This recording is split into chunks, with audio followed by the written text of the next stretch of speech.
Salve, salve, estamos no ar, isso mesmo, sintoniza aí, canal 9 da NET, 86 da Vivo, 8 Vivo Fibra, ou então no site da emissora da TV aberta, isso mesmo. Agora que são elas começam te perguntando, plágio, cópia, modelagem, existem diferenças? Será que existe vida inteligente e criativa, ideias diferentes na Terra? Então, aqui no Agora que são elas tem. Não sai daí, daqui a pouquinho eu tô de volta.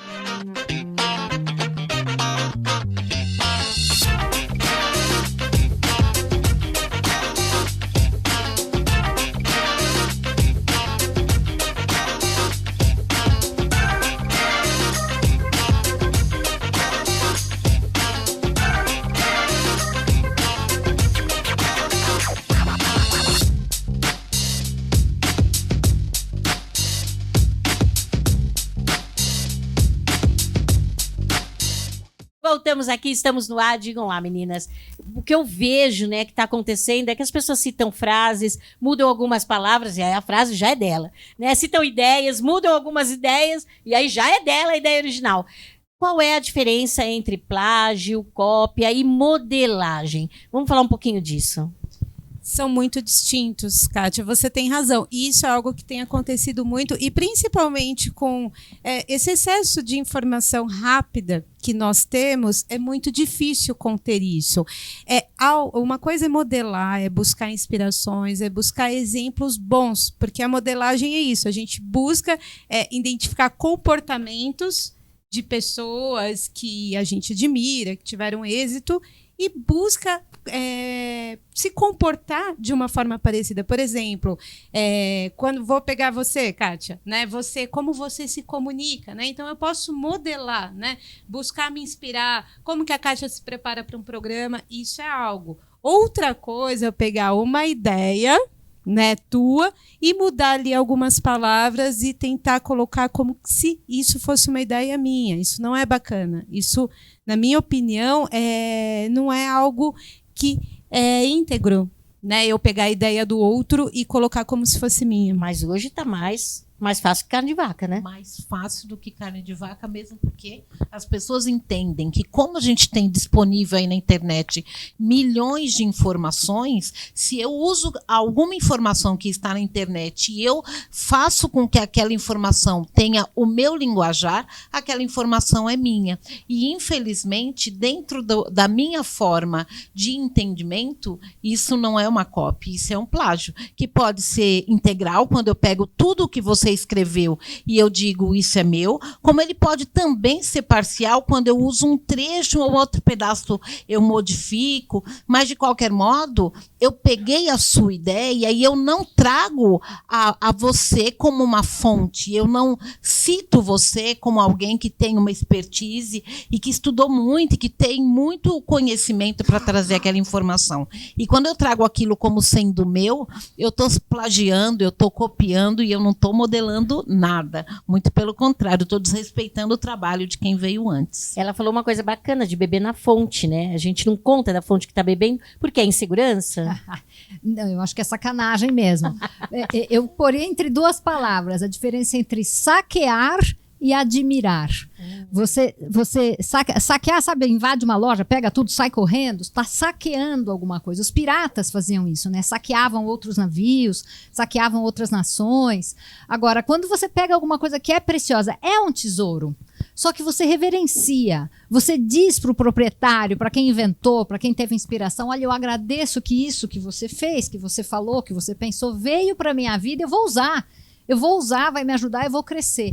Eu acho que você põe um tom de gratidão e de respeito, ou mesmo reverência, que, aliás, eu acho que falta muito a superficialidade, essa invasão de informações da internet, onde todo mundo é autoridade, né? Você abriu lá um site, você abriu um blog, você abriu um Instagram, você virou autoridade, por nada, né? Só porque abriu, né? Bateu uma foto sua, você é autoridade também. Não, tem um grande engano, a superficialidade, um pouco de profundidade e de verdade, né? Eu acho que a palavra reverência, né, cai bem nessa hora.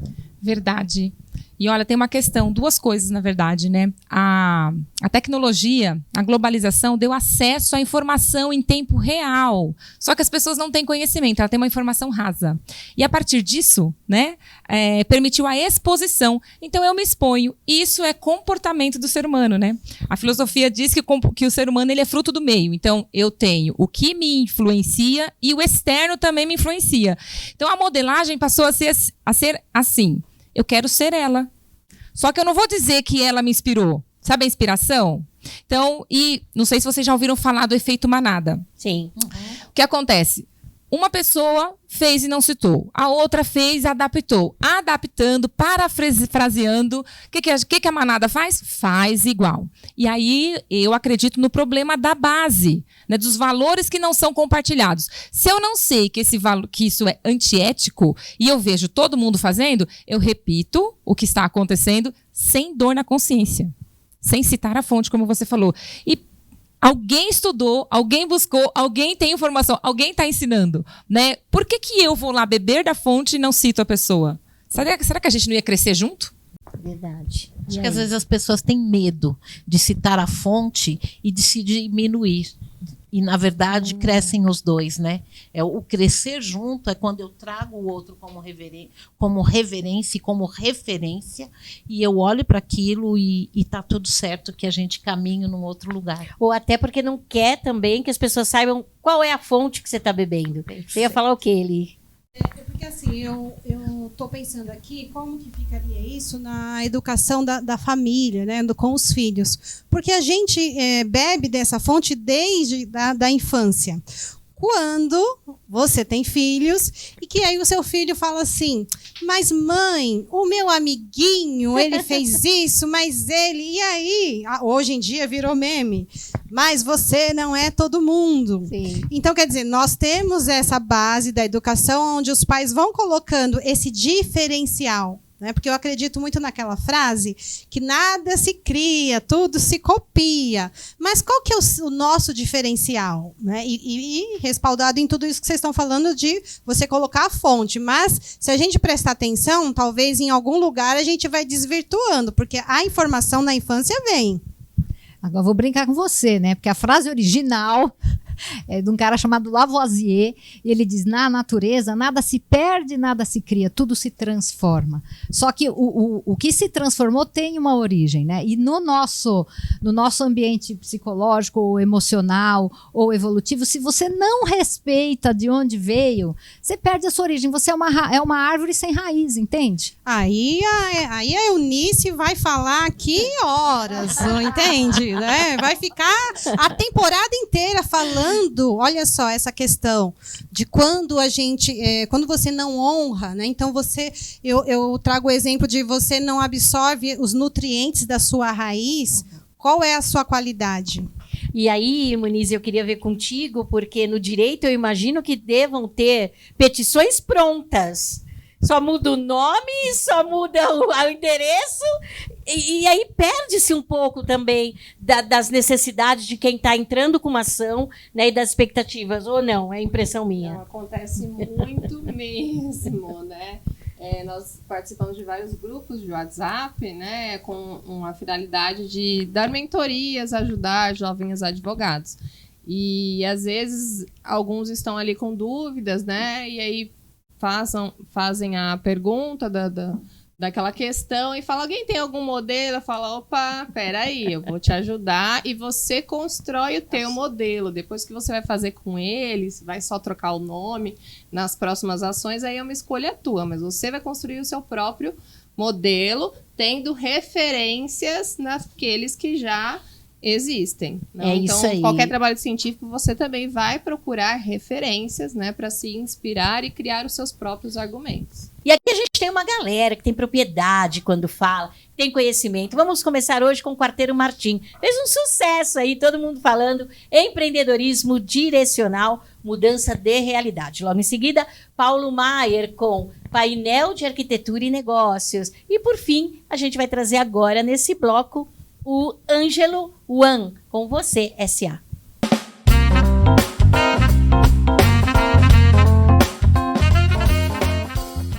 Olá pessoal, eu sou o Quarteiro Martim da Broker, uma empresa de empreendedorismo dimensional, e como a gente tem falado, o empreendedorismo dimensional cuida de olhar todos os fatores de sucesso, não aqueles só conhecidos, mas aqueles que normalmente são invisíveis e as pessoas nem conhecem, nem sabem que existem e afetam o seu negócio. Muito bem, hoje a gente vai cuidar de algo bem interessante, que são as características do empreendedor de sucesso, um grupo de características desenvolvidas por especialistas e que estão aqui em treinamentos pelo Brasil, mas que a gente traz como lembrete e incentivo para que as pessoas observem, olhem com carinho, para que vejam se realmente têm essas habilidades ou estão praticando essas atitudes de modo a poder contribuir com o seu negócio. Eu vou responder algumas perguntas aqui e vamos ver se eu consigo ajudá-los a entender um pouco mais sobre o empreendedorismo dimensional e os fatores invisíveis ou ocultos de sucesso, como a gente costuma dizer. Muito bem. Bom, quais seriam as características dos empreendedores de sucesso? Muitas pessoas não sabem, né? E a gente pode lembrar que características de empreendedor de sucesso são busca por oportunidade, iniciativa, persistência, né? Ou resiliência. Eu gosto muito desse, né? Você não desiste fácil. Comprometimento, né? Sem comprometimento não dá, né? É mais ou menos como ovos com bacon, né? A galinha participa, mas o porco se compromete, não é isso? Muito bem. E tem também exigência com qualidade e eficiência. A gente tem que fazer o melhor com o que a gente tem, com o que a gente tem na mão. Isso ajuda muito a evoluir e sair de onde a gente está aprendendo sempre. Muito bem. Além disso, a gente precisa correr alguns riscos, né? E riscos calculados. Não é correr qualquer risco. O risco calculado faz muito sentido. E, obviamente, você precisa ter metas, né? Então, estabelecer metas também é uma característica de empreendedor de sucesso. Além disso, né, sempre reunir informações, pesquisar, fazer o seu planejamento e monitoramento sistemáticos. Não é? Você tem que ter o seu plano e tem que perceber se você está seguindo o seu plano ou está aquém do seu plano. Isso é muito importante. Muito bom. Então, quando a gente não olha, ou quando a gente não reúne essas características na liderança ou nas lideranças da empresa, provavelmente a empresa cria problemas. Ela vai encontrar problemas na sua gestão. E óbvio que a gente costuma tratar isso de maneira mais ampla, mas seria muito bom que cada um pudesse buscar essas habilidades, buscar aprimorar essas habilidades, enfim, buscar a sua avaliação, para enquanto eu consigo efetivamente colocar essas habilidades em práticas. Se a gente consegue fazer isso, com certeza a nossa gestão é melhor e os nossos resultados são melhores. Bem, isso tudo está dentro do contexto do empreendedorismo dimensional. Vou lembrar para vocês, né? São características do empreendedor de sucesso, questões sistêmicas e marcas arquitetadas. Assuntos que a gente vai tratar nos outros dias, tá certo? Muito bem. E a gente vai trazer para vocês informações e modelos e direcionamentos que vocês provavelmente nunca ouviram falar. Ou se ouviram falar, talvez não encontrem uma forma prática para ser aplicada. E é isso que a gente faz, aplicar na prática, tá bem? Gostaria que vocês seguissem a gente, cliquem no QR Code e cuidem de nos seguir para discutir depois um pouquinho mais sobre isso. Um abraço para todos. Olá, estamos de volta com o painel de Arquitetura e Negócios. Muito bem-vindo e muito obrigado pela sua atenção. Hoje nós vamos falar da importância da arquitetura na vida das pessoas. Ou o que de importante a arquitetura tem que fazer com a vida das pessoas quando a gente pensa num projeto. Nós precisamos pensar num projeto e colocar na ordem de importância o que é realmente importante para nós dentro do nosso projeto. Se o nosso projeto é essa taça, o que eu acho que é importante, cada um tem o seu, o mais importante para mim é minha família e o meu bem-estar. Depois existem várias outras coisas que têm que fazer parte desse projeto. Eu também quero um projeto que ele seja bonito, que ele seja funcional, que ele tenha situações atuais, que ele seja fácil de manutenção, que ele tenha belas cores, que ele seja muito iluminado. E assim a gente vai escolhendo vários itens. E vamos colocando tudo de importante aqui. Tá? Quando o projeto está completo, existem muitas outras coisas menores, que são os encontros com os amigos, aqueles vários encontros de final de semana e tudo mais. Se a gente colocar isso tudo, tem que caber aqui na taça. Se a gente inverte a ordem e começa a se preocupar com as coisas menos importantes da nossa vida, não vai sobrar espaço, tá? E eu medi o tamanho desse copo com essa taça igual, e a gente vai aqui, tira a nossa família, o nosso conforto, e vamos colocar acima das coisas pequenas, as outras coisas que também são importantes. Vai faltar espaço aqui para as coisas que realmente são importantes. Por isso, priorizem e organizem junto o que é realmente importante primeiro. Para mim, no caso, família e meu conforto. Se fosse a minha empresa, meus clientes, o conforto meu e dos meus colaboradores, e assim vai. Tá? E no final, ainda tem que sobrar um tempinho para a gente tomar um café junto. Aproveitar um pouquinho as coisas simples da vida. Estão todos convidados a vir tomar um café aqui na Espaço Produto. Estamos com as portas abertas, nossos contatos estão embaixo. Um grande abraço, uma grande semana para todo mundo, de muitas realizações e de muitas priorizações.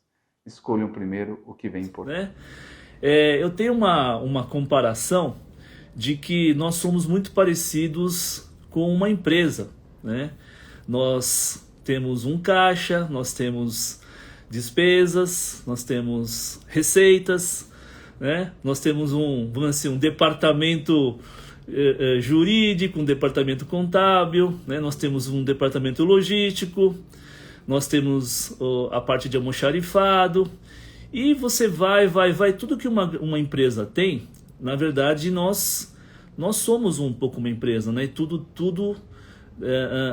isso envolto dentro de nós, né? Onde nós somos desde o porteiro, né? Desde da moça do café, a gente chama, Kika, tudo bem? Boa noite, muito obrigado. Até o CEO, até o presidente. Então, esta empresa, né?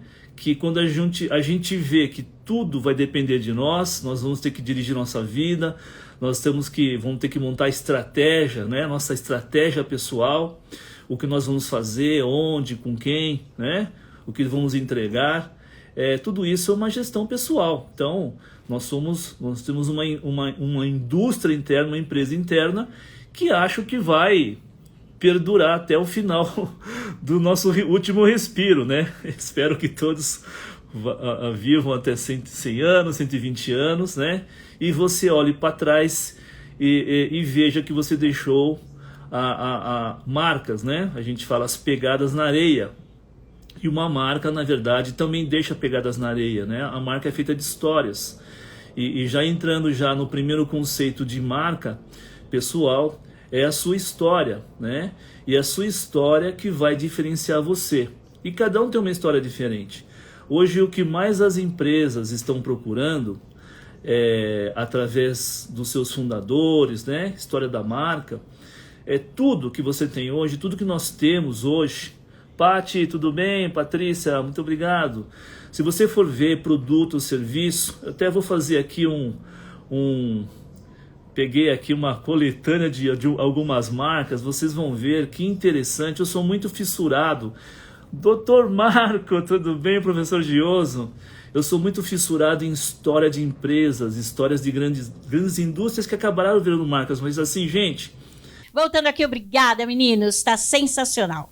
Meninas, o que eu queria trazer para vocês aqui é um olhar. Por exemplo, né, o Nicolas, quando ele estava lá no pré-primário, né, ele desenhou uma baleia rosa e a professora falou um monte, falou, não existem baleias rosas, enfim, e ali criou-se uma celeuma. Mas onde eu quero chegar com isso, né? Então, a gente vai copiando, a baleia azul, branca e preta, e a gente vai copiando. Em que momento da vida, de repente, a gente não se perde dentro das nossas ideias, da criatividade que a gente tem? Isso não vai inibindo, não vai coibindo? O que vocês acham? Bom, Kátia, mas você sabe que isso é um grande problema do ensino. O Cortella, ele é muito bom quando ele fala essa questão de como que hoje ainda usam os mesmos métodos. Então, por exemplo, até essa questão da cor, da cópia, isso com certeza vai limitando, porque isso impede com que você faça novas criações. E ainda hoje, talvez usam até a cartilha do Caminho Suave. Caminho Suave. É interessante, né? Porque nós crescemos muito enquanto processo educativo e a sensação que eu tenho é que, por mais globalizado que nós estamos hoje, nós não temos o acesso, e poucas são as crianças agora com a pandemia, muito mais, que têm acesso a esse momento de criação. que têm acesso a esse espaço em que elas podem fazer o diferente sem correr o risco de serem taxadas como anormais, como fora do quadrado, e muitas vezes elas repetem as mesmas coisas pelo medo de serem excluídas, por serem a diferente do grupo. Então, muitas vezes, esse processo de copiar o do outro é uma forma de continuar pertencendo a esse grupo, a esse núcleo de crianças, a esse núcleo familiar. Então, eu faço igual. Eu faço igual aos meus amigos, eu faço igual aos meus pais, eu faço igual à família. Para pertencer também, né? Para pertencer. Mas Eunice, o processo de aprendizado, o início do processo de aprendizagem é imitação. Tem que imitar, faz assim, aprende a andar, aprende como é que vai ao banheiro, aprende a pegar no lápis. Puxa, mas é canhoto, não é destro. Tem uma base que é de imitação. E essa base de imitação, ela segue conosco pela vida fora, só que você pode vir a acrescentar criatividade, o famoso sair da caixinha, e que pode virar um aprisionamento. Mas o princípio da imitação, ele é básico. Por que nós nos tornamos pessoas boas? Porque a gente está imitando alguém cujos valores a gente admira, alguém que a gente ama, né? E aí a diferença entre o veneno e o remédio é a dose, né? Partindo do que a Rita está falando, né, que a criança ela aprende pela imitação e nós aprendemos, a questão é o que a gente está imitando, né? Assim, se a gente pensa em criatividade. O nosso modelo de educação, na minha opinião, ele é um modelo bastante engessado, no qual nós somos ensinados sobre o que é certo e o que é errado, né? Então, quando a criança foge muito disso, muitas vezes ela acaba saindo desse padrão. E aí ela acaba caindo nessa questão do julgamento, e isso vai limitando a criatividade. Por exemplo, vou dar exemplos. Numa prova ali, sobre queimar uma lâmpada. Aí vem a pergunta, o que você tem que fazer? Você tem que ir lá e trocar, a resposta certa. Só que nós não somos estimulados a pensar outras formas de fazer. Por exemplo, eu posso acender uma vela, trocar a lâmpada de lugar, enfim, pedir uma lâmpada para o vizinho. Então, eu penso que o que limita ainda é o nosso sistema educacional. Eu ainda ponho um palpite aqui. A diferença entre a gente aprender regras e a gente aprender princípios, né? Tem algumas coisas que para criança pequena tem que ser regra, não pode pôr a tomada ali o dedo na tomada e tal. Mas tem um princípio por trás disso. Aquilo ali é perigoso, pode te machucar, é para pôr eletricidade. Então, quando a gente traduz toda a nossa educação em regras, você faz pessoas encaixotadas. Quando você põe princípios, aí o novo e o diferente cabem. Mas os princípios humanos são os mesmos, hein? Mas uma coisa, gente, é a gente repetir o caminhar. Então, como se anda, como se come, o garfo e a faca, ninguém inventou o fogo. O que às vezes me deixa irritada é quando, por exemplo, eu virar aqui e falar, este programa de TV é único, ninguém nunca fez nada igual. Meu Deus do céu, que mundo eu vivo, e acredito nisso. Então esse também é o problema quando você fala para os outros que é o seguinte, eu estou fazendo algo novo, diferente, e ainda tem os caras pálidas que dizem, nossa, é verdade. Isso me irrita um pouco. Diga lá, Lili. Então, tem muito... Vamos pegar a questão do saber, né? O que é o saber? Qual é o conhecimento existente? Porque quando a gente fala disso do sistema educacional, de fato eu acho que ele está sucateado também. As gerações mudaram, a maneira de fazer e de copiar mudaram, e a gente continua ensinando do mesmo jeito.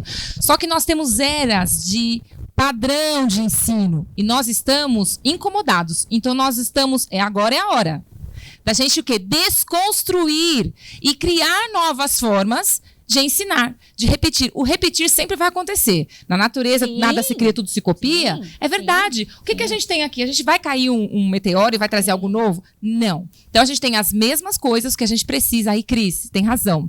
São novas formas de fazer, novas soluções. Só que as nossas crianças, os nossos adolescentes não fazem isso. Por quê? Porque eles são punidos por inovar. Mas aqui desculpa, é a ética, né? Você está puxando a ética, né, Kátia? Puxando a ética. Eu ia continuar no tema da inovação, né? Eu preciso ter coragem e ousadia para inovar, né? E outra coisa que eu gostaria de comentar a respeito do que a Kátia nos instigou, né, com relação ao plágio, que existem hoje formas de você se proteger, né, através do registro da propriedade intelectual e da propriedade industrial. E às vezes a pessoa não tem informação, não faz o registro, e aí vem um terceiro, né, uma terceira pessoa, e aí registra antes, né? Sim. E aí fala, não, isso aqui é meu, fui eu que inventei, eu que criei. Né? Aí... Quero falar disso no próximo bloco, porque agora eu vou chamar nossas meninas aqui. Yara Souza, com Menos Drama e Mais Ação. Logo em seguida, doutora Silvia Hernandes Fernandes, com O Seu Direito de Saber. E, por fim, Francisca Muraca, com A Ciência da Felicidade. Olá, eu sou Yara Souza e esse é o meu quadro Menos Drama, Mais Ação. Talvez aquele empurrãozinho, aquela pílula semanal que você precisa para ficar mais próximo dos seus objetivos, mais próximo dos seus sonhos. O quanto você tem sido autêntico nas suas ações? Hoje a gente vive em um mundo que é muito cópia, é muito plágio, muitas frases, né, ali sem as devidas nomenclaturas de quem foi o responsável por aquilo ali, é muita cópia, muita espionagem. E aí eu quero te perguntar, seja no seu negócio, seja na sua vida, o quanto você tem sido autêntico? Quem faz parte da nossa tribo de ter menos drama, mais ação, são pessoas autênticas. Não porque elas criam tudo, não. 99,9% das coisas você não precisa criar. O seu cérebro ele tem a capacidade de fazer conexões. Você pode se inspirar e colocar a sua autenticidade no projeto que você está atuando. Sim, o nosso cérebro ele quer evitar perder energia para desenvolver algo novo, mas a capacidade dele é incrível, você pode usar a capacidade dele. Às vezes é muito mais cômodo eu copiar algo, não fazer aquele projeto do novo, eu ver o que o meu concorrente está fazendo e querer fazer igual, é muito mais cômodo. Mas eu quero te dar um alerta, do menos drama, mais ação. Eu tenho uma empresa que hoje fatura aí múltiplos 7 dígitos, mas ela ia ser quebrada com 2 anos de abertura, porque eu copiei a proposta do meu concorrente. Eu falo copiei porque ele trabalhava de uma forma e eu falei, tá dando certo para ele, vai dar certo para mim. Não, porque ele tinha de alguma forma a autenticidade, algo que era só dele naquele projeto. Então não adiantava, por mais que eu tentasse, não ia dar certo, essa empresa ia ser fechada. Mas a gente conseguiu, com menos drama, mais ação, em vez de focar ali no problema, colocar autenticidade no nosso projeto, criar um modelo de negócio inovador dentro do nosso mercado e a empresa teve um salto exponencial. Quero deixar esse alerta e esse empurrãozinho aqui para você hoje. Nos vemos em breve. Olá, eu sou a Silvia Hernandes Mendes, advogada, especialista em direito imobiliário, e hoje o tema aqui no quadro O Direito de Saber é a locação de vaga de garagem em condomínio. Será que eu posso alugar a vaga de garagem da minha unidade para outra pessoa? Tenho e não uso, ou tenho 2 e uma fica vazia sem uso. Será que eu posso alugar? A resposta é sim, desde que esteja previsto no regulamento interno ou convenção do condomínio, você pode fazer a locação de sua vaga de garagem. Contudo, a locação não pode se realizar para pessoas de fora do condomínio, devendo se realizar apenas para outros condôminos. Essa é uma forma de você rentabilizar a sua propriedade. Outra observação que eu faço é que a locação de vaga de garagem não se rege pela Lei 8.245 de 91, que rege a locação de imóveis. Ela se rege pelo Código Civil. É sempre importante que a locação de vaga de garagem seja por contrato escrito, para evitar desentendimentos futuros, devendo ser feito, mesmo que de forma simples, um contrato contendo a descrição da vaga de garagem que está sendo alugada, o prazo da locação, a data de início, o valor de aluguel, a forma de pagamento, a periodicidade e o índice de reajuste. E, por fim, como proceder em caso de rescisão antecipada. Com essas pequenas estipulações, você formaliza sua locação, rentabiliza sua propriedade e evita desentendimentos. Existem 3 tipos de vaga de garagem em condomínio: as que possuem vagas determinadas, que podem ser alternadas por sorteios, as indeterminadas, que não têm local fixo e normalmente o condomínio possui um manobrista, e as vagas escrituradas, que são determinadas, possui local estabelecido e tem matrícula no registro de imóveis independente da unidade. Estas, além de poderem ser locadas, elas podem ser vendidas. Contudo, a lei determina que sejam vendidas apenas para condôminos. E para a venda a terceiros, que sejam estranhos ao condomínio, necessita ter a aprovação de mais de 2/3 dos condôminos em assembleia. Agora que você já sabe como pode fazer para alugar sua vaga de garagem, eu fico por aqui e até a semana que vem.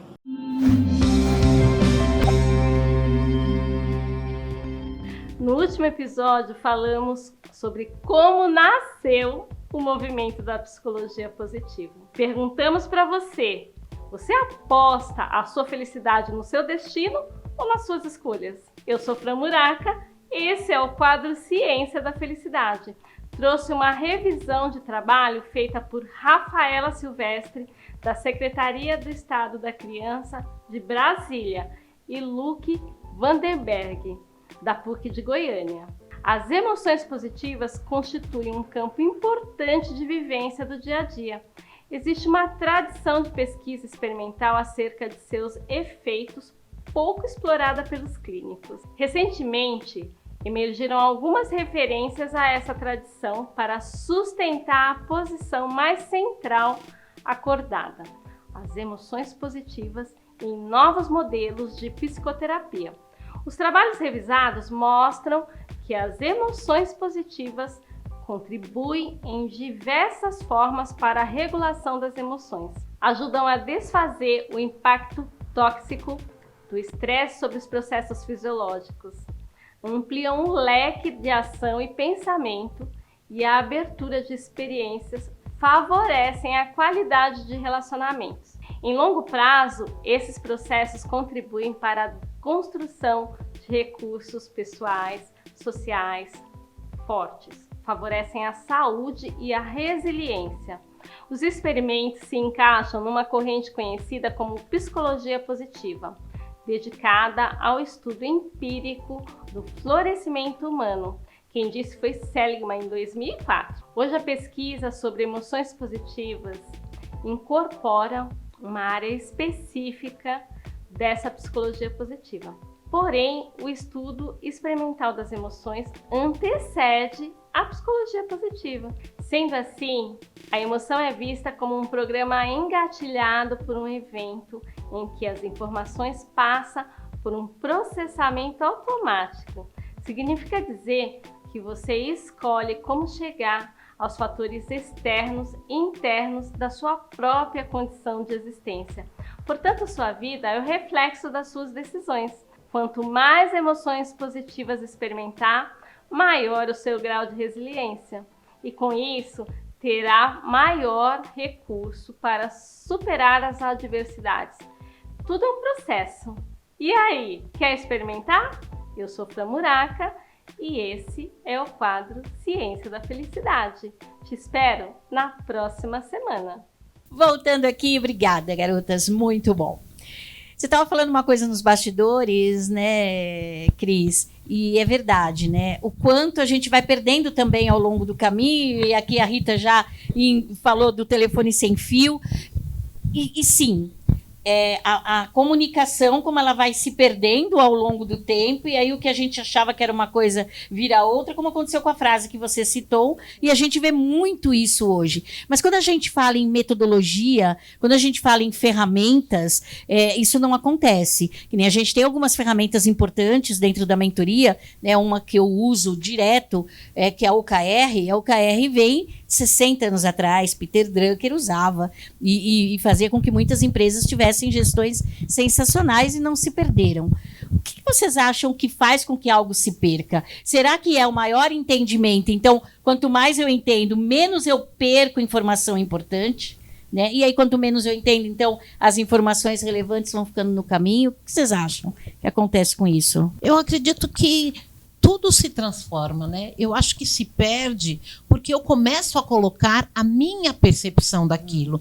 E o que não quer dizer que isso seja algo negativo.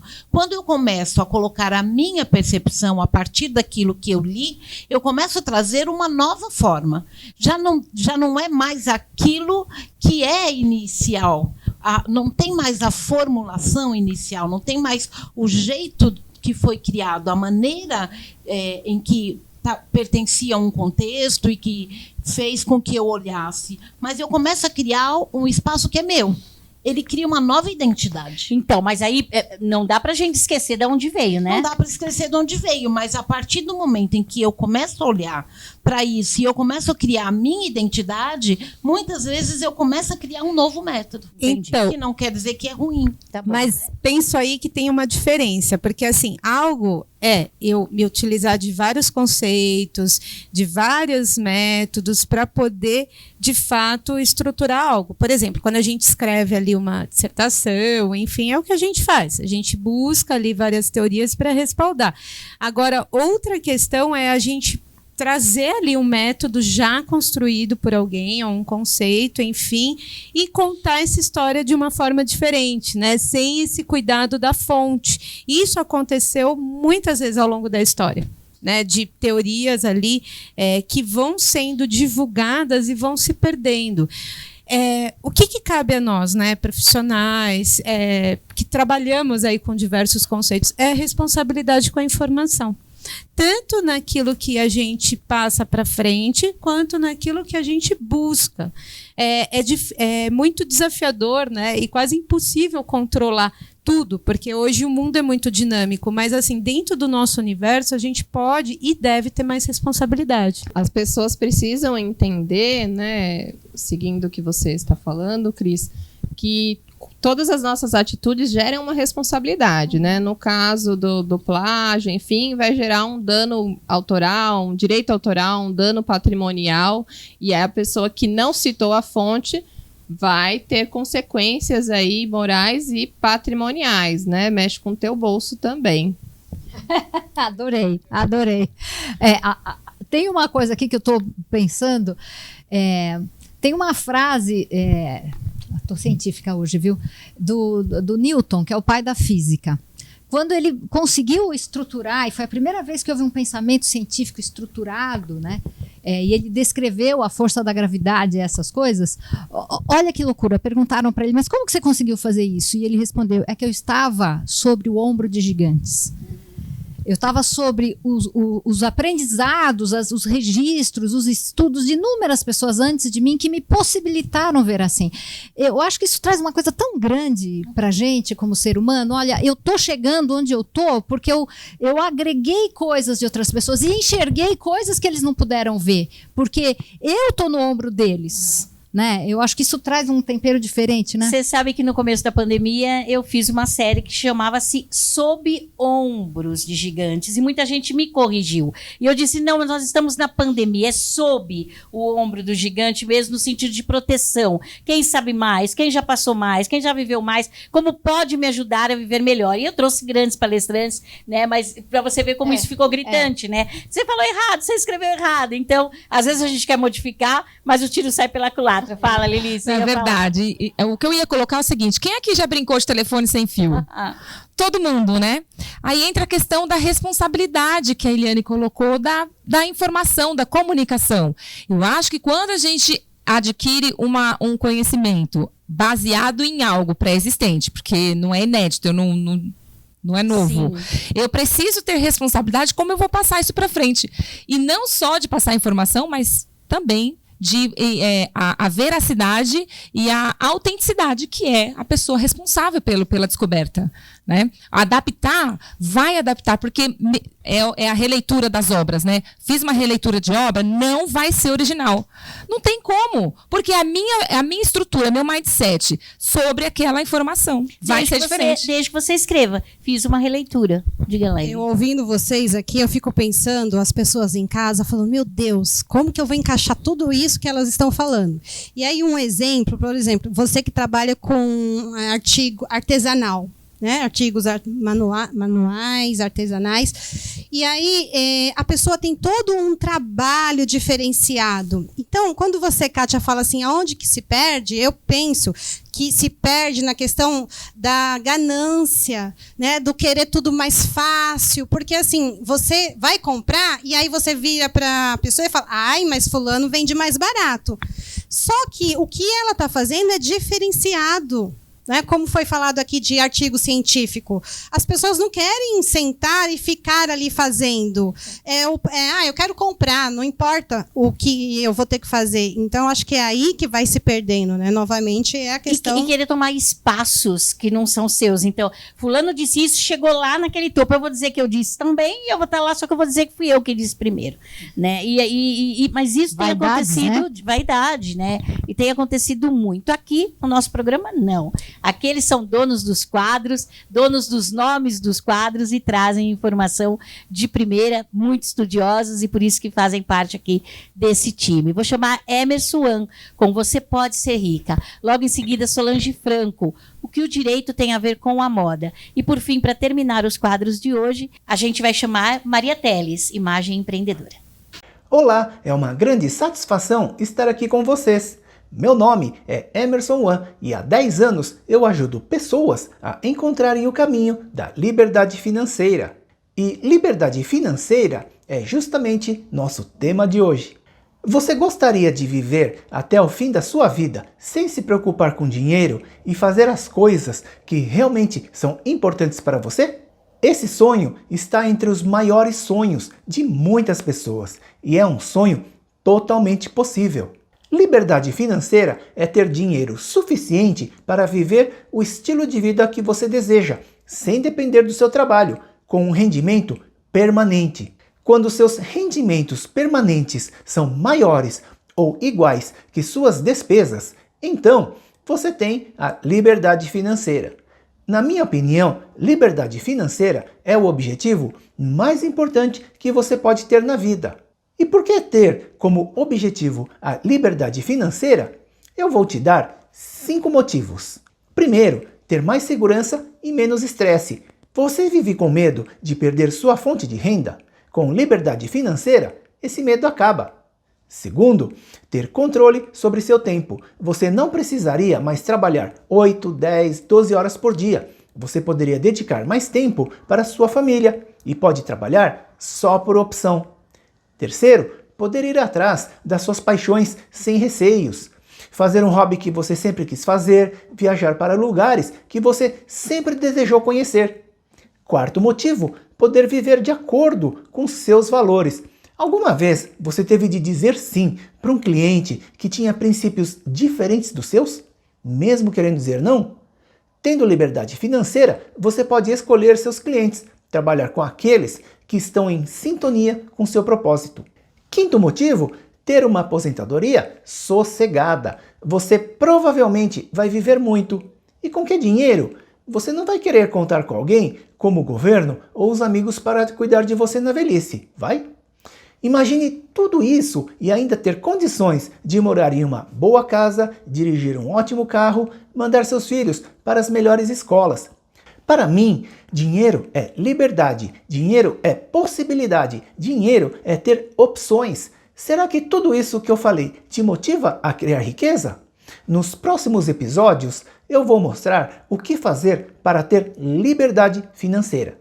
Você gostaria de sugerir novos temas? Fala comigo lá no Instagram. Lá eu compartilho estratégias para que você possa ter prosperidade financeira e ter a vida que você quer. E lembre-se, você pode ser rica. Você conhece a fama dos saltos enormes de Christian Louboutin?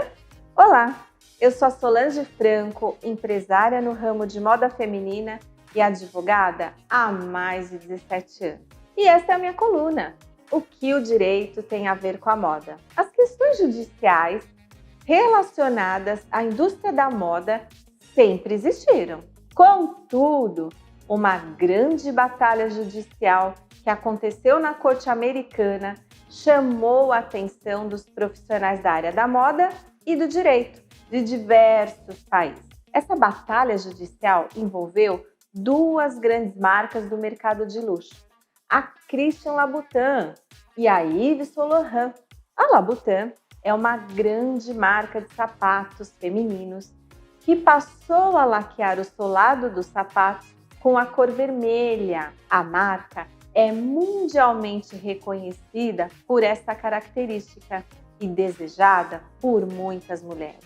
E a Yves Saint Laurent passou a fabricar um modelo de sapato meia pata, vermelho, que tem o solado da mesma cor.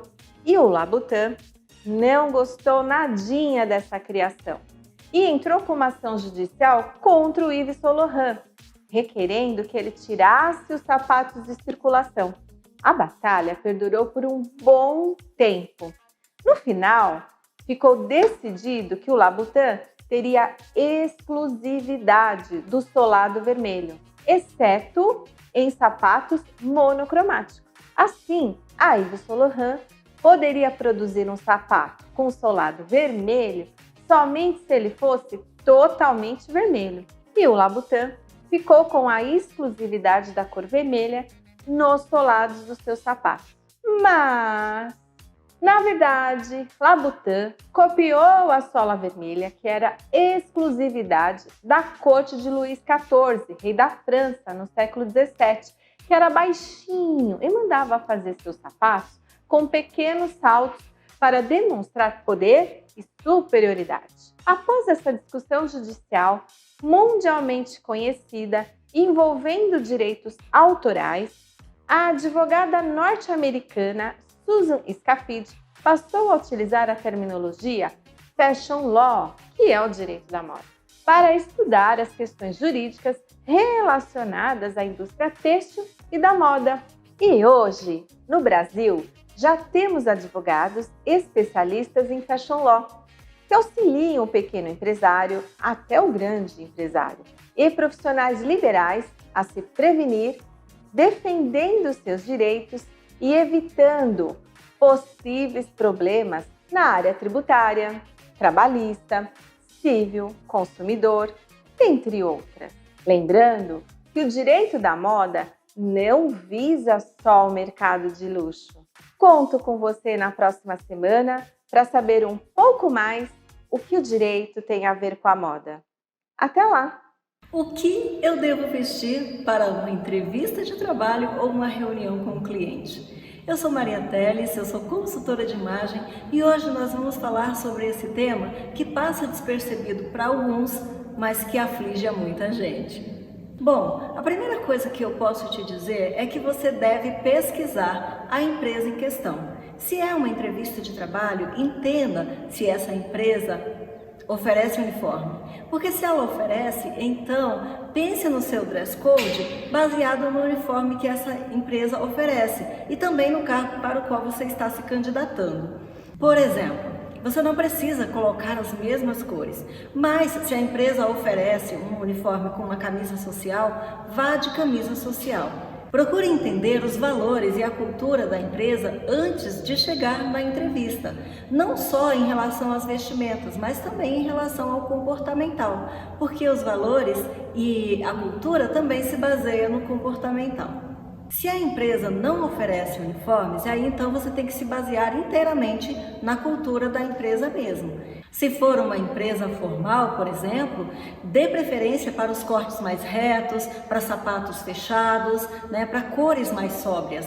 Deixe o jeans, as sandálias abertas, o tênis, o salto Anabela para aqueles momentos informais ou para o caso de empresas informais. Para o caso de uma reunião de vendas com o cliente, entenda que o cliente ele espera encontrar alguém que seja parecido com ele e que gere muita credibilidade. E isso não se limita às roupas, também se refere ao comportamento. Para esse caso, o conceito de rapport é muito bem-vindo. Porém, se for uma reunião onde você vai direcionar o cliente, como é o caso de uma consultoria, por exemplo, o seu dress code ele deve ser pautado na sua intenção, naquilo que você quer comunicar ao cliente. Considere sempre a mensagem que você deseja passar para o seu cliente, mas nunca se esqueça de que estamos lidando com pessoas. E pessoas, por mais que seja uma relação B2B, você tem uma outra pessoa do outro lado e essa pessoa espera a empatia de você. Então, em todas as situações, o nosso comportamento conta muito. Nós podemos sim credibilizar, passar a nossa mensagem através das nossas roupas, do que nós vestimos. Por quê? Porque as cores, as linhas, as formas, elas comunicam, mas a nossa postura também é primordial para a gente conseguir passar uma mensagem limpa e credibilizar muito dentro daquilo que nós estamos comunicando. Espero que vocês tenham gostado, estejam comigo participando nas minhas redes sociais e sugerindo temas para o nosso próximo encontro. Um grande abraço e fiquem com Deus. Oportunidade é a palavra. O Agora é que São Elas e a Dermari Dermo Cosméticos vem te trazer a oportunidade de ser uma representante. Isso mesmo, uma empresa que está há mais de 10 anos no mercado, trazendo tendências de inovação, construindo relacionamentos e levando beleza e saúde para dentro da casa das mulheres. Vai perder essa? Não, vem com a gente. Olá, pessoal! Vamos falar hoje sobre o Fluido Facial Suporte, que é um excelente tratamento para peles maduras. Em sua fórmula estão associados ativos como fator de crescimento, TGF-beta3, Nano Uplift e Nano Retinol, que juntos eles fazem o preenchimento das rugas, diminuem as linhas de expressões, além de promover proteção e ação antioxidante. Você pode usá-lo em casa, de 1 a 2 vezes por dia, com a pele limpa, sempre fazendo movimentos de baixo para cima. Para os profissionais da estética, o fluido facial suporte pode ser associado em alguns tratamentos, como microagulhamento, revitalização facial, entre outros.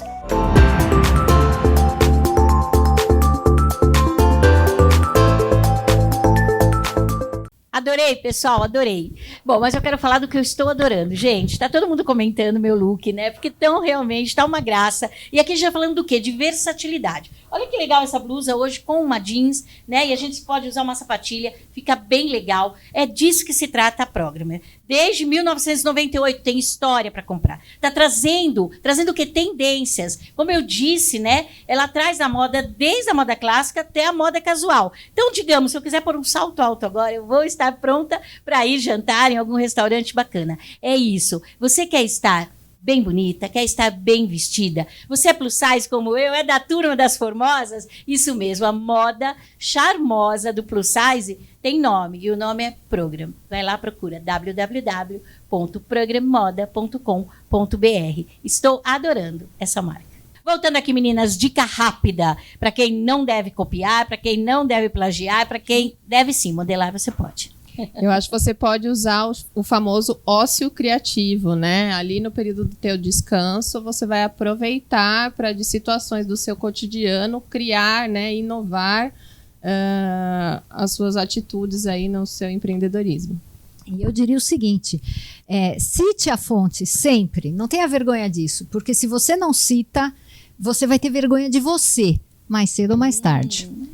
Minha dica é, no dia a dia, dê ali o mérito de quem é o mérito, né? Muitas vezes a gente coloca tudo como algo muito distante, mas não, a mudança ela acontece no cotidiano, ali na família, no trabalho. Então, comece a observar um pouco mais isso. Eu digo assim, você pode, como você falou, né, Kátia, modelar, mas você pode também avisar a pessoa, olha, você que está em casa, eu estou pensando em fazer um negócio, eu estou vendo que o seu está indo muito bem, olha, por onde você começou, você tem alguma dica, alguma ideia? Então, assim você vai estar avisando a pessoa e vai estar se sentindo bem com os caminhos que ela fez. A minha dica é, se você quer fazer algo diferente, cite a fonte, mas crie a sua forma, o seu jeito de seguir dentro do que você acha que é ético, que é honesto e, principalmente, o que faz sintonia com o teu propósito de vida. Isso vai fazer toda a diferença. E o que eu quero deixar para vocês é que na sua trajetória, independente qual for, se inspire em pessoas que deixaram para nós aí conhecimentos, informações, para que a gente pudesse também alcançar sucesso. Mas cite a fonte. E não esqueça de registrar o seu conteúdo. Importantíssimo. Por isso que a Muniz está aqui. Procure ela e registre. Eu quero falar de uma galera que transforma, isso mesmo. Ângela Marques, ela transforma a gente com toda essa maquiagem, deixando a gente mais linda e mais maravilhosa. Tem a Jane Keller, que acabou de mudar. Olha aí, ela fez a mudança, né? Ela antes era Estúdio JK, agora ela veio com Jane Unique. Sabe por quê? Porque ela fez um treinamento que a transformou. E ela faz isso também com os nossos cabelos. Logo em seguida, Best Live, isso mesmo. Esse evento que a gente está realizando aqui, gravando, é dentro do estúdio deles. Eles fazem eventos para mais de 100 pessoas. Você quer fazer um evento seu? Você quer ter uma masterclass que se chamar de sua? Aqui é o lugar. Semana que vem a gente está aqui de novo, sem plagiar, sem copiar, modelando outros programas, claro, mas aqui com essa galera super inovadora. Segunda-feira, tamo junto. Oi, tudo bem? Eu me chamo Jane, sou do Jane Unique e hoje eu vim aqui compartilhar e ao mesmo tempo fazer uma pergunta para vocês. Você está feliz com a imagem que você se olha no espelho ultimamente? Você sabe que essa imagem pode interferir em muitas coisas na nossa vida? Como você gostaria de ser vista? Como você se vê? O que é a beleza para você? A beleza, eu do Jane Unique acreditamos que eu posso contribuir através das minhas mãos, fazendo um corte ideal que combine com o seu momento, com o seu estilo, com as suas linhas de expressão, a cor que combina com você. Tudo isso individual e único, porque para mim cada uma é única. Venha para o Jane Unique, será uma honra. Aqui é tratado todas vocês com muito amor e carinho, porque eu acredito na valorização da mulher e a autoimagem conta muito pra gente. Venha para o Jane Unique. Até.